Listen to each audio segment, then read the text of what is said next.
আসসালামু আলাইকুম ভিউয়ার্স, আশা করি আপনারা সবাই ভালো আছেন। আমরা যারা ফটো এডিটিং নিয়ে কাজ করি, আমাদের অনেক সময় ফটো এডিটিংয়ে আমরা অনেক সময় কালার গ্রেডিয়েন্ট এবং কালার ইফেক্ট নিয়ে কাজ করি। আজকে আমরা দেখব ড্রিমি আর অটন ইফেক্ট নিয়ে কাজ কিভাবে করব, আমরা সেটাই দেখব। আজকে আমরা এই ইমেজটি সিলেক্ট করেছি, আমরা এই ইমেজের উপরে ইফেক্ট নিয়ে আমরা কাজ করব আর কি। তো শুরুতেই আমরা লেয়ারে যাব। এই লেয়ারটিকে আমরা ডুপ্লিকেট করব। ডুপ্লিকেট করার জন্য আমরা কন্ট্রোল জে দিব, আমাদের ডুপ্লিকেট হয়ে যাবে। ডুপ্লিকেট করার পর আমরা এই লেয়ারটিকে স্মার্ট অবজেক্টে করে নিব। তো আমরা কিভাবে করব, লেয়ারে আমরা রাইট বাটন ক্লিক করি, করার পরে এখানে আমরা দেখতে পারবো কনভার্ট টু স্মার্ট অবজেক্ট। তো আমরা এখানে ক্লিক করলাম। ক্লিক করার পরে আমরা এটা স্মার্ট অবজেক্টে পরিণত হবে। স্মার্ট অবজেক্ট করার পর আমরা এই লেয়ারে ব্লার ইউজ করব।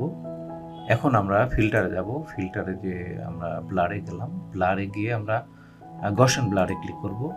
গসন ব্লারে ক্লিক করে আমরা এটাকে 20 করে দেব। আমরা ওকে দিলাম। আমাদের এখন গসন ব্লারের পরে আমরা এই লেয়ারটিকে লেয়ারের স্টাইলে গিয়ে আমরা স্ক্রিন করে দিব। দেখুন এখন ইমেজের ফুল ইমেজেই একটা ইফেক্ট ইউজ হয়েছে, কিন্তু আসলে আমরা টোটাল ইমেজে আমরা এই ইফেক্টটা ইউজ করব না। আমরা কিছু সিলেক্টেড এরিয়ায় আমরা কিছুটা সিলেক্ট এরিয়াতে আমরা ইফেক্ট ইউজ করব। তার জন্য আমরা নেগেটিভ লেয়ার মার্কস নিব। আমরা নেগেটিভ মাস্ক নেওয়ার জন্য কিবোর্ডের অল ক্লিক করে আমরা নিচে মাস্কে ক্লিক করব। আমরা যে এরিয়াগুলোতে ইফেক্ট ইউজ করব তার জন্য আমরা ব্রাশ ইউজ করে আমরা এরিয়াটা সিলেক্ট করে নেব। তো তার জন্য আমরা ব্রাশ টুল নেওয়ার পরে আমরা কালার হোয়াইটটা চেঞ্জ করে নেব। তারপরে আমরা ফ্লোটা আমরা 20 রাখবো। তারপর আমরা আমাদের যে সিলেক্ট এরিয়া আমরা আস্তে আস্তে করে আমাদের এগুলো ব্রাশ করে নেব। করলে আমরা যে ইফেক্ট এই এরিয়াতে আমাদের আসলে মূলত ইফেক্টটা আসবে আর কি। সেজন্য আমরা এগুলোকে একটু কাজ করে নিচ্ছি। আমাদের নিখুঁতভাবেই করতে হবে।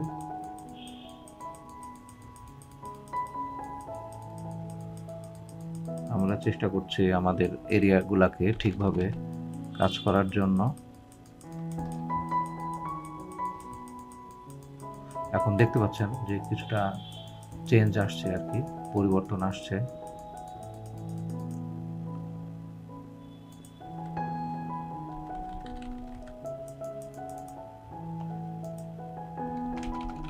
আমাদের ইমেজ কোয়ালিটি যেন নষ্ট না হয় সেদিকেও খেয়াল রাখতে হবে।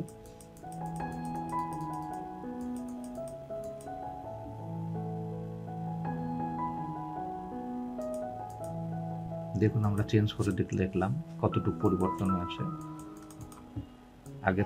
আগের ইমেজের থেকে এখন অনেকটা বেটার লাগছে, একটা ড্রিমি ভাব আসছে আর কি। আমরা এখন কালার লুকআপ ইউজ করব।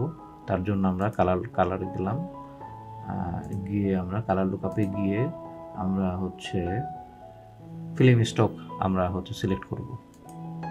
কালার লুকআপের অপাসিটিটা আমরা 50 করে দিব। তো আমরা 50 করে দিই।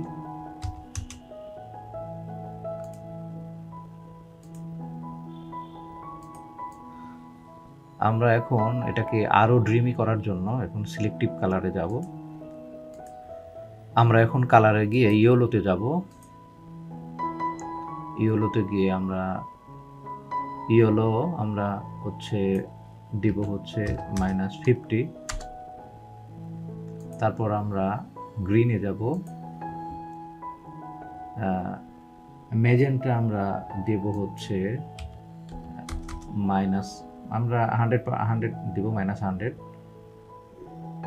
এরপর আমরা কালার ব্ল্যাকে যাব।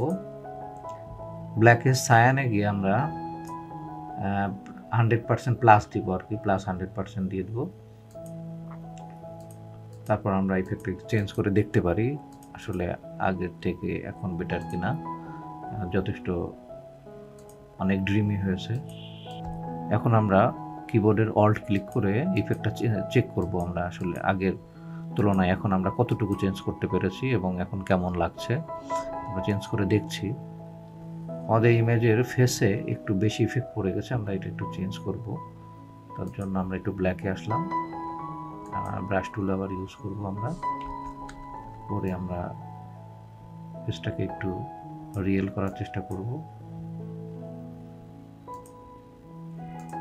আমরা অল্ট ক্লিক করে আইকনে ক্লিক করে বিফোর আফটার দেখে নেব। দেখুন আমরা পরিবর্তনটা দেখতে পাচ্ছি আর কি। তো দেখুন বন্ধুরা, আমরা কয়েকটি স্টেপের মাধ্যমে নর্মাল একটি ইমেজকে আমরা সুন্দর মতো ড্রিমি করে ফেলেছি। তো এরকম সুন্দর সুন্দর আরও ভিডিও পেতে আমাদের চ্যানেলে সাবস্ক্রাইব করুন এবং আমাদের সাথেই থাকুন। ধন্যবাদ।